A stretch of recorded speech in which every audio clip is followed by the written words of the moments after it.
Right. నిన్న మొన్నటి వరకు నీటికి సంబంధించిన నీటి పరీక్షకు సంబంధించిన అవకతవకలపై మరి సీజేపీ అదేవిధంగా విద్యార్థి లోకం కూడా ఢిల్లీలోని జంతర్ మంతర్లో మరి 10 రోజులుగా నిరాహార దీక్షలు అదేవిధంగా కొన్ని నిరసనలు కూడా చేపట్టిన క్రమం చూస్తున్నాము. అదేవిధంగా మరి దీనికి బాధ్యత వహిస్తూ ప్రాథమిక బాధ్యత వహిస్తూ కేంద్ర విద్యాశాఖ మంత్రి మరి ధర్మేంద్ర ప్రధాన్ తన యొక్క రాజీనామాను కూడా ప్రధానమంత్రికి సమర్పించడం జరిగింది. అయితే ఇది అయిపోయిన తర్వాత విద్యార్థి లోకం ప్లస్ తాము సాధించిన విజయాన్ని మరి సంబరాలు జరుపుకుంటున్న క్రమం మనం చూస్తున్నాం.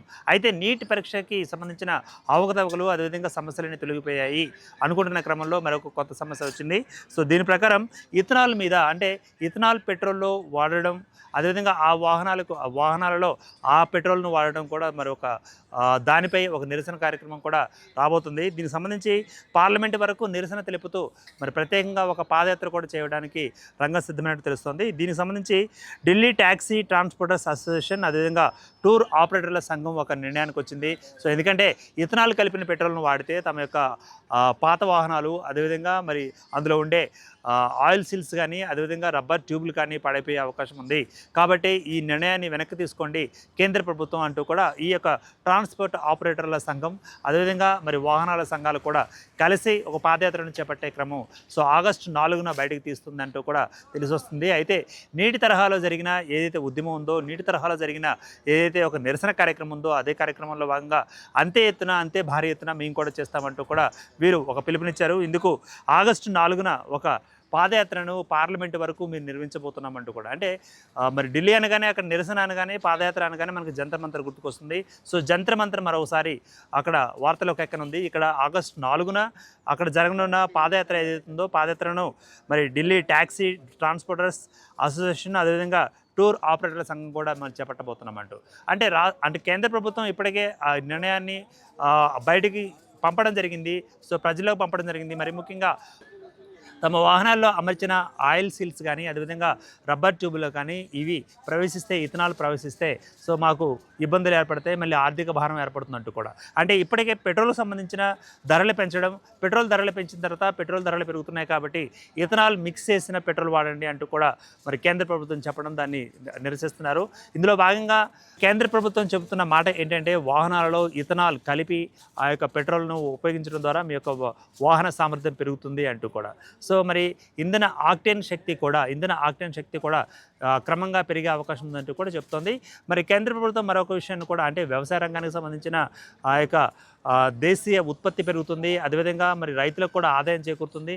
దీంతోపాటు కాలుష్యం అంటే వాతావరణంలో ఈ వాహనాల నుంచి వచ్చే కాలుష్య శాతం ఏదైతే ఉంటుందో ఆ శాతాన్ని కూడా నిరోధించేందుకు ఇథనాల్ని పెట్రోల్లో కలపండి అంటూ కూడా చెప్పిన మాట. కానీ ట్రాన్స్పోర్ట్ ఆపరేటర్లు అదేవిధంగా వాహనదారులు కూడా వారు చెప్తున్న మాట ఏంటంటే తమ యొక్క వాహనాలు పాతబడ్డాయి కాబట్టి పాతబడిన వాహనాలలో వీటిని పోస్తే అంటే ఇథనాల్ని కలిపిన పెట్రోల్ను వాడితే సో తమ యొక్క ఆయిల్ సీల్స్ అదేవిధంగా రబ్బర్ ట్యూబులు కూడా గట్టిపడతాయని అవి క్రాక్ వస్తాయంటూ తద్వారా మళ్ళీ మెయింటెనెన్స్ పెరుగుతుందంటూ కూడా వారు ఆందోళన నిర్వహిస్తున్నారు. సో ఈ ఆందోళన రాష్ట్ర వ్యాప్తంగా కాకుండా మరి ఏకంగా కేంద్రంలోనే అంటే కేంద్ర స్థాయిలోనే ఢిల్లీలోనే ప్రవేశపెట్టబోతున్నారు. ఆగస్టు 4న ఒక ముహూర్తం కూడా ఖరారు చేశారు. ఇందులో భాగంగా E20 ఇంధనాన్ని ప్రవేశపెట్టిన తర్వాత దేశంలోని వివిధ ప్రాంతాలకు చెందిన రవాణా ఆపరేటర్లు అదేవిధంగా వాహన యజమానులు కూడా ఇంధన సామర్థ్యం తగ్గిపోతుంది నిర్వహణ ఖర్చులు పెరుగుతున్నాయి ఇంజిన్ పనితీరుపై కూడా మరి ప్రాబ్లమ్స్ వచ్చే అవకాశం ఉందంటూ కూడా ఆందోళన వ్యక్తం చేస్తున్నారు.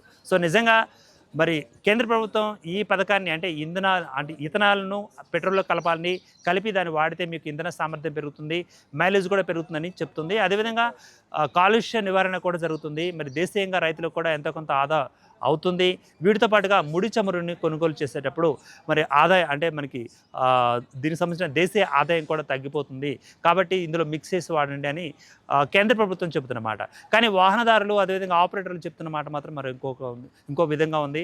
సో తమ వాహనాలు పాడైపోతాయి సో మైలేజ్ తగ్గిపోతుంది తమ వాహనాలు ఈ ఇథనాల్ కలిపిన పెట్రోల్ని కానీ యూజ్ చేస్తే ఇథనాల్ అన్నది తేమను పీల్చుకుంటుంది కాబట్టి ఆ తేమ శాతం తగ్గితే తమ ఇంధన ట్యాంకులలో ఉండే తేమ శాతం తగ్గిపోయిందంటే తుప్పుపట్టే అవకాశం ఉందంటూ కూడా వారు ఆందోళన వ్యక్తం చేస్తున్నారు.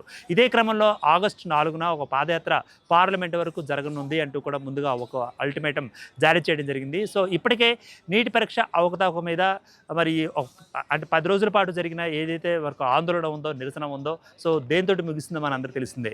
సో ఈ ఆందోళన మళ్ళీ కొత్తగా ఆపరేటర్లు, ట్రాన్స్‌పోర్ట్ ఆపరేటర్లు కానీ ఒకవేళ మళ్ళీ చేపడితే సో అది కూడా కేంద్ర ప్రభుత్వం మీద, కేంద్ర ప్రభుత్వం తీసుకున్న నిర్ణయం మీద కూడా మరి అక్కడ కొంత ప్రభావం పడే అవకాశం ఉంటుందంటూ కూడా మరి రాజకీయ నిపుణులు, అదేవిధంగా రాజకీయ విశ్లేషకులు చెప్తున్నారు. సో మరి ప్రభుత్వం ఇచ్చిన ఈ నిర్ణయాన్ని వెనక్కి తీసుకుంటుందా? అంటే ఇథనాల్‌ని కలపొద్దు అని చెప్తుందా? లేకపోతే పెట్రోల్ మాత్రమే వాడండి అని చెప్తుందా? ఒకవేళ పెట్రోల్ మాత్రమే వాడండి అంటే పెట్రోల్ ధరలు పెరిగిపోయాయి కాబట్టి మరి ఆ ధరలు కొనుగోలు చేయలేని పరిస్థితిలో వాహనదారులు, అదేవిధంగా మరి ట్రాన్స్‌పోర్ట్ ఆపరేటర్లు కూడా ఉన్నారు. సో ఇథనాల్‌ని కలిపితే వచ్చే నష్టం లేదు అంటూ కూడా కేంద్ర ప్రభుత్వం మరొక మాట చెప్తూనే సో ఈ విధంగా మరి నిరసన వ్యక్తమవుతున్న విషయం మీద కూడా సమాలోచనలు జరుగుతున్నట్లు తెలుస్తుంది. మొత్తం మీద ఆగస్టు 4న ఏం జరగనుందో మరి పాదయాత్రను పార్లమెంట్ వరకు ఈ వాహనదారులు ప్లస్ ఆపరేటర్ల సంఘం అంటే ట్రాన్స్‌పోర్ట్ ఆపరేటర్ల సంఘం ముందుకు తీసుకెళ్తుందా? ఒకవేళ మధ్యలోనే తమ యొక్క నిర్ణయాన్ని మార్చుకుంటారా? ఏం జరగబోతుందో అని వేచి చూద్దాం. కెమెరామెన్ సన్నీతో దుర్గా.